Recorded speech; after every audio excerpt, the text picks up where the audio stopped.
Subscribe to Hindi Cartoon TV. Press the bell केला icon. बेचने वाली चुड़ैल। एक बार की बात है, जादूपुर नाम के गांव में करतब दिखाती एक औरत एक रेड्डी के लिए गांव में आती है। आइए आइए मेहरबान कदरदान, खाइए रोहड़ा के ताजे ताजे केले, कभी खाए नहीं होंगे ऐसे केले, पीले पीले केले खाइए। ये कहकर रोहड़ा हाथों में 4 केले लिए उन्हें सर्कल में जोर जोर से हवा में उछालती हुई करतब दिखाती है, जिसे देखकर आसपास के सारे बच्चे अपने अपने मम्मी पापा से उस औरत के पास जाने की जिद करने लग जाते हैं। पापा ऐसा तो सर्कस में बॉल से होता है ना, ये आंटी तो केले से कर रही है, चलिए ना पापा देखते हैं। रोहड़ा एक पतली सी तार पर चलती हुई केलों से करतब दिखाती है। आते जाते सभी लोग बाहर रुककर उसके करतब देखते हैं और वाह वाही करते नहीं थकते। जैसे ही एक आदमी पास आकर उसे पैसे देने लग जाता है, तब वो कहती है, अरे नहीं नहीं साहब, मैं करतब तो बच्चों के मन को बहलाने के लिए करती हूँ, धंधा तो मेरा केले का है। पीछे देखो मेरी रिड्डी, जो भी मेरे केले खाएगा मेरी तरह चुस्त दुरुस्त और तंदुरुस्त हो जाएगा। पता चलता है क्या कि मेरी उम्र 55 की है। अरे पर ऐसे ठंड के मौसम में कोई केला क्यों खाएगा? ये ऐसे वैसे केले नहीं है साहब, ये शरीर में गर्मी देते हैं, ठंड को दूर भगाए, जो भी रोहिणा के केले खाए। पापा अगर मुझे केले नहीं मिले तो मैं घर नहीं जाऊंगी।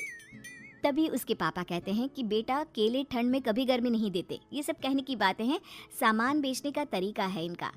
पर पिंकी नहीं मानती। मैं केले खाऊंगी। पिंकी की जिद के आगे नत्थू हार जाता है और उसे केले खरीद कर दे देता है। पिंकी खुश होकर केले घर ले आकर खाती है। अब मैं भी करतब करूंगी, कितना मजा आएगा, जादुई केले। पिंकी पहला केला खत्म भी नहीं करती कि वो बेहोश हो जाती है। दूसरे केले से एक काला धुआं आता है और रोहड़ा चुड़ैल बनकर बाहर निकल आती है। मेरे भूतिया केले बच्चे न खाए, ऐसा हो ही नहीं सकता। जादूपुर वालों, कब तक बचोगे? आ गई हूँ मैं रोहड़ा, जिसका कोई नहीं कर सकता सामना। रोहड़ा पिंकी को गोद में उठाकर काले धुएं में कहीं गायब हो जाती है। शाम के वक्त नत्थू घर लौटता है और पिंकी को घर में ना पाकर उसकी माँ से कहता है, माँ पिंकी कहाँ है? अरे बेटा, उसे तो तू सुबह करतब दिखाने ले गया था ना, फिर कहाँ वापस आए तुम दोनों? मुझे लगा तू उसे अपने साथ मंडी ले गया होगा। हे भगवान, मेरी बच्ची कहाँ गई? मैं उसे घर ही तो छोड़कर गया था माँ। नत्थू गांव के घर कोने में अपनी बेटी को ढूंढता है, पर उसे वो कहीं नहीं मिलती। परेशान होकर आखिर रो रो कर नत्थू हिम्मत हार कर घर लौट आता है। अगली सुबह रोहड़ा फिर से करतब दिखाने आती है और इस बार पिंकी की तरह रोनी केले खरीद लेता है।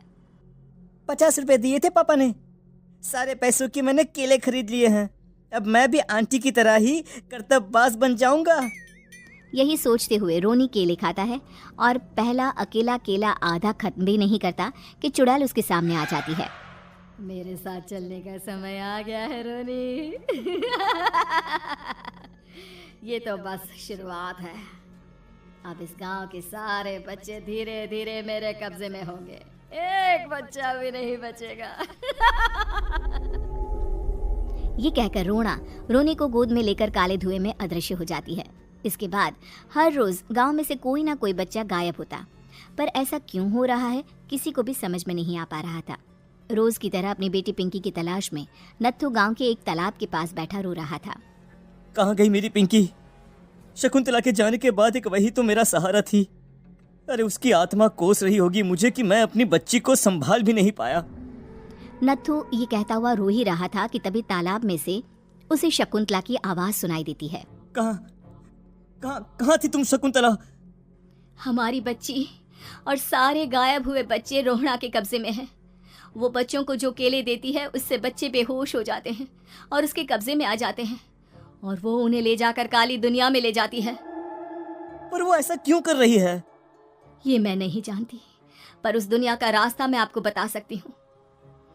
जहाँ ये नदी खत्म होती है वहाँ एक केले का पेड़ है, उसके नीचे एक दरवाजा है, वहीं से रास्ता जाता है उस दुनिया का। ये कहकर शकुंतला की आत्मा गायब हो जाती है।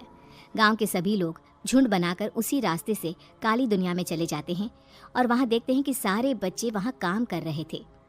पापा मुझे ले चलो यहाँ से। पापा सभी बच्चे अपने मम्मी पापा से लिपट जाते हैं। तो तुम लोग यहाँ तक आ गए? क्यों हमारे बच्चों को पकड़ लिया तूने? तुझे शिकार ही बनाना है तो ले, हम सब आ गए हैं, हमें खा ले।